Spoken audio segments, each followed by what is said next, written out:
বাংলাদেশ নদীমাতৃক দেশ। এদেশে আনাচে কানাচে ছড়িয়ে ছিটিয়ে আছে বহু নদ নদী। তো সেই রকম এক নদীর খোঁজে আজকে আমি চলে আসলাম চট্টগ্রাম মহুরী নদীতে।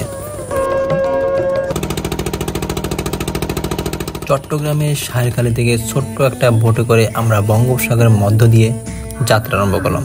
প্রায় 2 ঘন্টা বোট চালানোর পর আমরা চলে গেলাম সেই আপনার মহুরী নদীতে।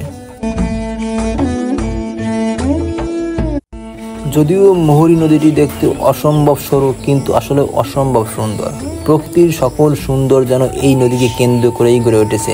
আর এই সুন্দরের অন্যতম কারণ হলো এখানে প্রতিদিন বিকালবেলা দেখা মেলে হাজারো পাখির মিলন মেলা। যে মিলন মেলা এই নদীকে করে তোলে আরও সুন্দর, আরও সৌন্দর্যময়, আরও আকর্ষণীয়।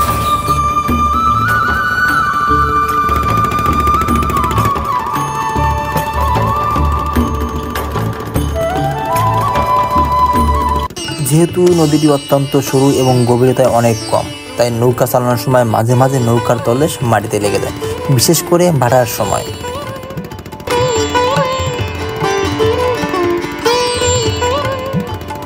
বসন্তের এই সময় মহুরী নদীর দুপারে যে সমস্ত পাখি দেখা যায় তার মধ্যে উল্লেখযোগ্য আছে নানা প্রজাতির বক, মাছরাঙা, সাগরে গাংচিল সহ আরও অনেক প্রকার পাখি।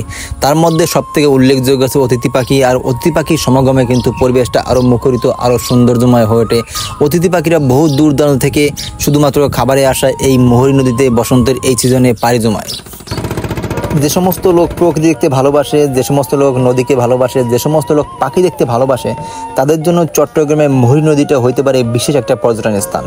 সত্যি বলতে চারিদিকে পাখির এত কলকাকলি ধ্বনিতে পরিবেশটা এত মুখরিত হয় যে আপনার মনে গহীন কোণে লুকিয়ে থাকা বেদনাটা তখন মিলান হয়ে যাবে।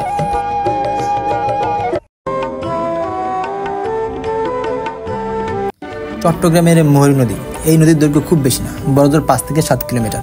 নদীটা যতটা ছোট তার থেকে দ্বিগুণ সুন্দর। তো আমরা যাওয়ার পর দেখলাম নদীর পাশে ছোট ছোট ঘর, এমনকি দেখলাম কিছু জেলেরা আপনার নদীতে মাছ মারছে। তো এই নদীর মাছ কিন্তু অনেক সুস্বাদু। আপনারা চাইলে কিন্তু এখানে সুস্বাদু মাছ খাইতে পারেন এবং দেখতে পারেন যে আসলে কেমন সুস্বাদু। তো আমরা নদীর দুপাশে আরও দেখলাম ছোটো ছোটো বাউ প্ল্যান্ট, যেগুলো কিনা বিদ্যুৎ উৎপাদনে সহায়ক ভূমিকা পালন করে। তো প্রায় 2 ঘন্টা জার্নি করার পর আমরা অবশেষে চলে আসলাম সেই নদীর শেষ প্রান্তে, অর্থাৎ মহুরী নদীর শেষ প্রান্তে।